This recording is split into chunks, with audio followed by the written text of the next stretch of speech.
வணக்கம்ப்பா. வணக்கம், எல்லாருக்கும் வணக்கம். அதாவது நாடாளுமன்றத்தில் நம்ம குடியுரிமை சட்ட திருத்தத்துக்கு ஆதரவு தான் சொன்னோம்.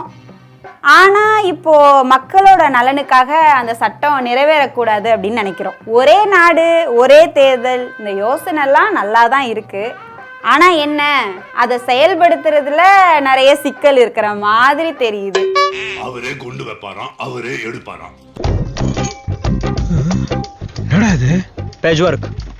இதோ இப்படிதாங்க தேர்தல் நெருங்க நெருங்க அரசியல் தலைவர்களோட நிலைப்பாடும் மாறிக்கிட்டே தான் இருக்கும். அப்போ பொது சிவில் சட்டத்துக்கு ஆதரவு சொல்லிட்டு இப்போ வந்து எதிர்த்து பேசுறதெல்லாம் மக்கள் மேல இருக்கிற நம்பிக்கைன்னு மட்டும் நினைச்சிடாதீங்க. கூட்டணி இல்ல, அதுதான் காரணம்.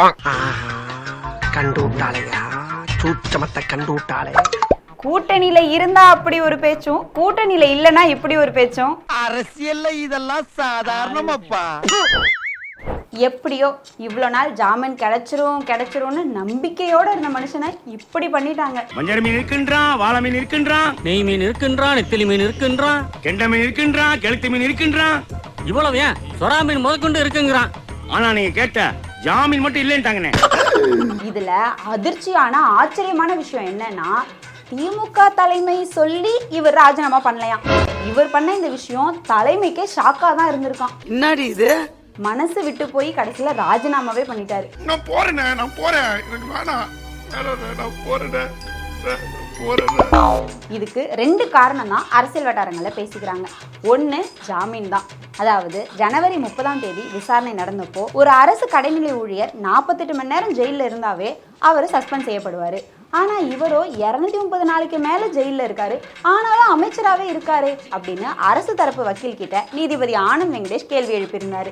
கேள்வி எழுப்பி அந்த விசாரணையை ஒத்தியும் வச்சிருந்தாரு. சரி, அடுத்த முறை விசாரணை நடக்கிறதுக்குள்ளேயே நம்ம ராஜினாமா பண்ணிட்டோம்னா ஜாமீன் கிடைக்க வாய்ப்பு இருக்கும் போல அப்படின்னு நினைச்சிட்டு ராஜினாமா பண்ணிட்டாரு செந்தில் பாலாஜி அப்படின்னு ஒரு தரப்பு பேசிக்கிறாங்க. இப்பதான் புரியுதா? லேட் பிக்கப்டா நீ. இன்னொரு ரீசன் என்னன்னு தெரியுமா? இதுலதான் நிறைய மிஸ்ட்ரி இருக்கும். பாஜக கூட சேர்றதுக்கான அறிகுறிய கூட இருக்கலாம் அப்படின்னு பேசிக்கிறாங்க. ஒருவேளை இருக்குமோ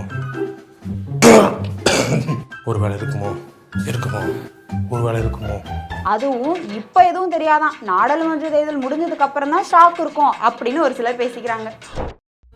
அங்க மோதி இங்க மோதி கடைசியில எப்படியாவது அதிமுகவை கூட்டணிக்கு ஒத்துக்க வைக்கணும்னு படாது பாடுபடுறாங்க பாஜக.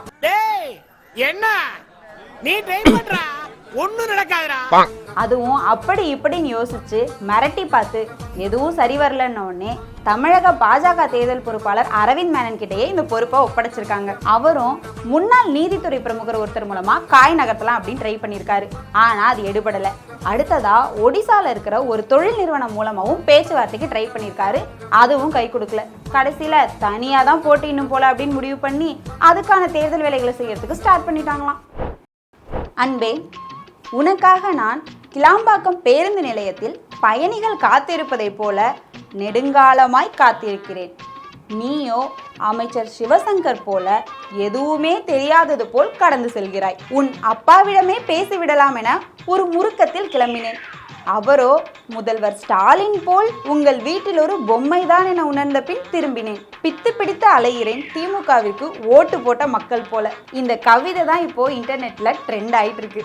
யார் சாமி நீ? யாரா நீ?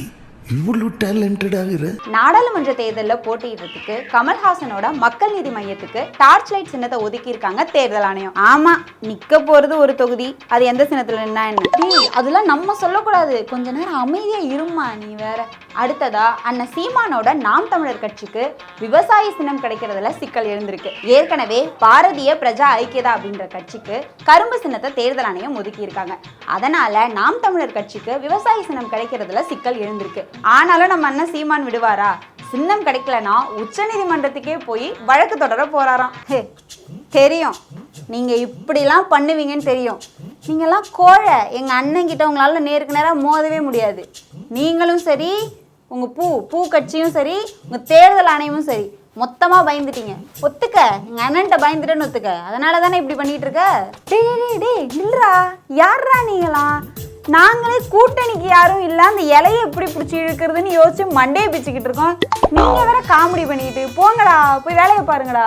அடடடடா, சண்டை போட்டுக்காதீங்கப்பா, கொஞ்ச நேரம் அமைதியா இருங்க, என்ன பேச விடுங்க.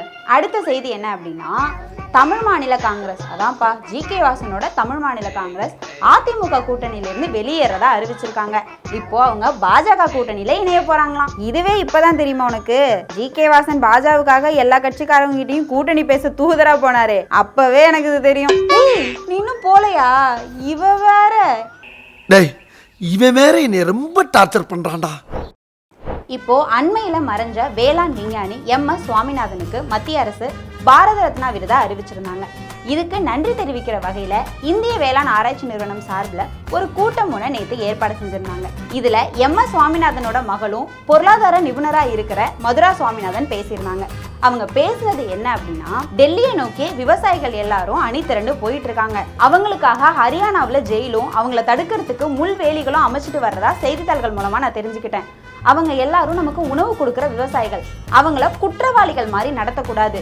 அவங்க குற்றவாளிகள் கிடையாது, அவங்க விவசாயிகள். விவசாயிகள் கிட்ட கண்டிப்பா பேச்சுவார்த்தை நடத்தணும். இந்தியாவோட முன்னணி விஞ்ஞானிகளான நம்ம தான் இதுக்கு ஒரு தீர்வை கண்டுபிடிக்கணும் அப்படின்னு பேசியிருந்தாங்க. அதாவது வேளாண் விஞ்ஞானி எம்.எஸ். சுவாமிநாதனுக்கு பாரத ரத்னா விருதை ஒரு பக்கம் கொடுத்துட்டு அவரோட பரிந்துரைப்படி கோரிக்கைகளை முன் வச்சு போராடுற விவசாயிகளுக்கு இப்படி தீவிரவாதிகள் மாதிரி ட்ரீட் பண்றாங்க மத்திய அரசு.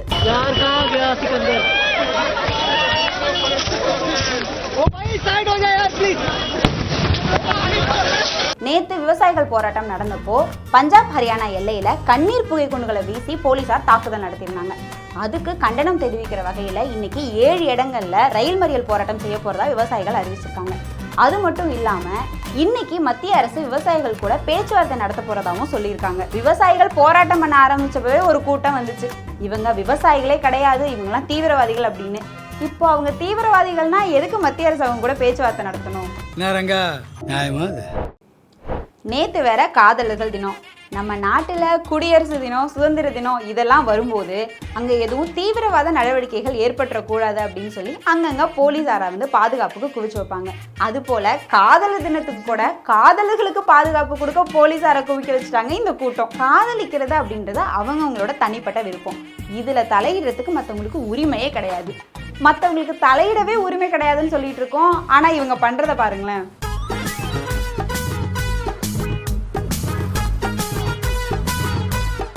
என்ன மஞ்சள் கைத்தோட சுத்திட்டு இருக்காங்க?